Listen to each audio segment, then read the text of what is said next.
Hi, beautiful people.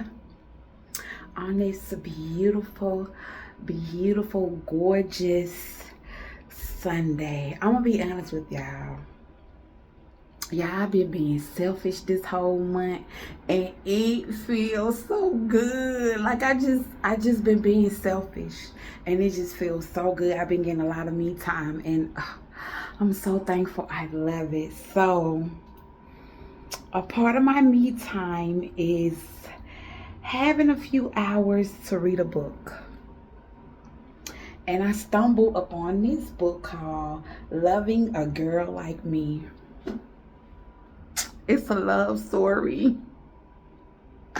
Yeah, I know I love love stories. I adore love stories. So it's about this guy. The guy name is Lemire. He's this up and coming rapper, but he used to be like a drug lord.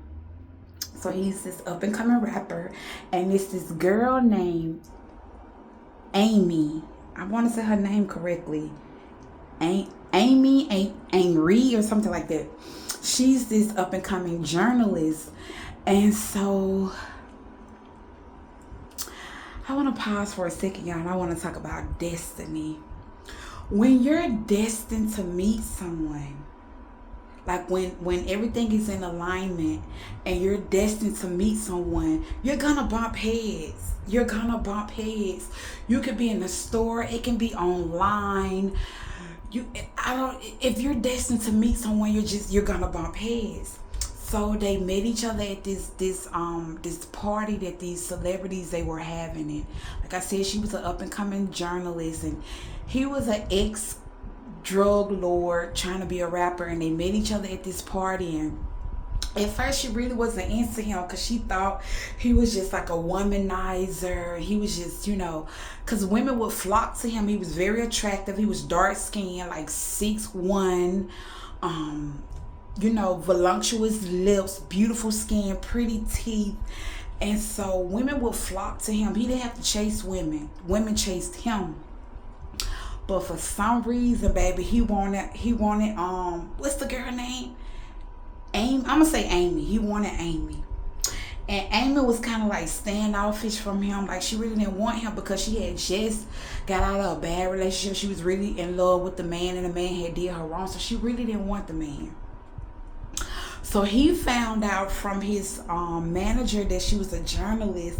So he wanted her to interview him. That was his way of like getting her number, getting her email, finding out what city she lived in. Like he wanted Amy, baby. He wanted her because everybody else was just flocking to him, and Amy was a challenge. So he wanted her. So his manager set up the interview.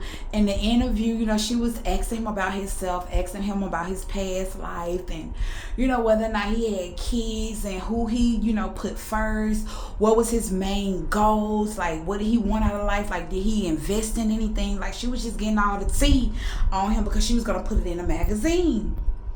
So once they finished doing the interview, he had everything set up to where they had dinner, and he talked to her, and he was like, what if I wanted to get to know you on a more, intense level, on a more intimate level? And she was just, like I said, she was standoffish because she already knew, like, most celebrities, they can have any person that they want. They feel like because they have money, like all females just gonna flock to them. And every woman isn't like that. Thank you. So, he tried to talk to her that night. She was standoffish.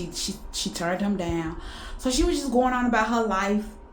He felt the way because he wasn't used to people telling him no. He was used to people always saying yes, yes, yes, yes, yes, like being a yes man to him, whether it came to women, whether it came to his parents, whether it came to whoever. If he got in a sticky situation, he had to go before the judge. He was just always used to people saying yes to him. And for Amy to turn him down, it was a challenge for him. And so he was just after this woman. He was after her. Mind you, she had a brother that was in prison. He was about to get released out of prison. and she was taking care of his son. So she had been taking care of her nephew for 2 years, taking him to school. He was living with her. The mother was in prison. She was a deadbeat mother.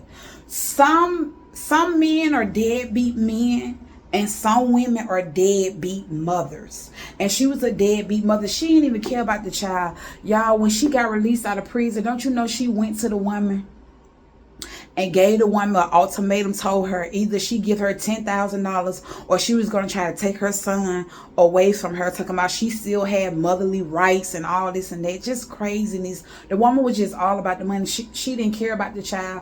She didn't care if the child ate. She didn't care if the child was clothed. She didn't care about the child's happiness. All she cared about was money. And so the lady, you know, she calmed her nerves down, got the girl out of her house or whatever. Like I said, her brother was about to get out of prison.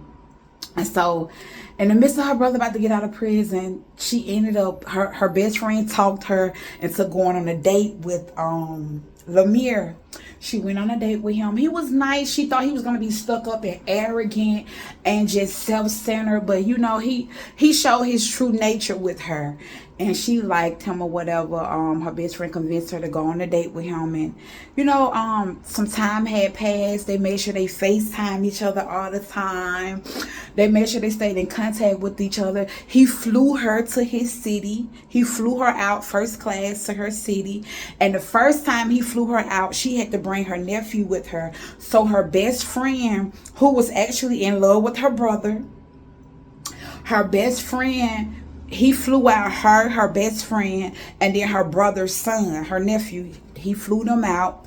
And so her best friend babysitted the nephew while they went out on dates. Like, he was really into her. Like, he went all out for her. Like, after he flew her out or whatever, it had been a month since he had naturally touched her, like had human contact with her, and he wanted to see her so bad. So he surprised her. Confirmation. He surprised her, and he showed up at her front door, and they made love. And the first time they made love was when he flew her out to see him. This time they had made love without a condom. When the man went into heaven,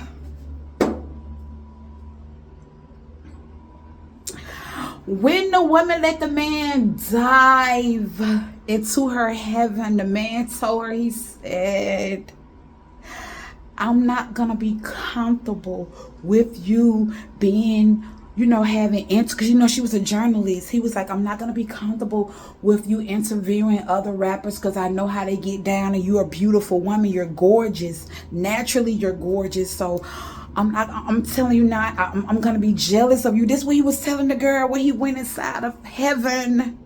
He was like, I'm gonna take care of you. I love you. He started telling her that he loved her. It was like love at first sight. The man dug into the woman heaven, and he just instantly fell in love with her. But they were soulmates. They was meant to be anyway. And so some crazy stuff had went on. You know, he was a rapper, and there was a shootout. He ended up getting shot in his arm and his leg, and his mother adored her. When I say the man mother was in love with her. She loved how she would put him in his place. She loved how she was just being her natural self, and she just wouldn't let him. The girl mother was in love with her. Y'all, the boy mother loved the girl so much. When the man would call his mother with a problem, like something they was going through, the mother would take the girl aside. She'll be like, what did you do? Because I know it's, she's perfect. What did you do?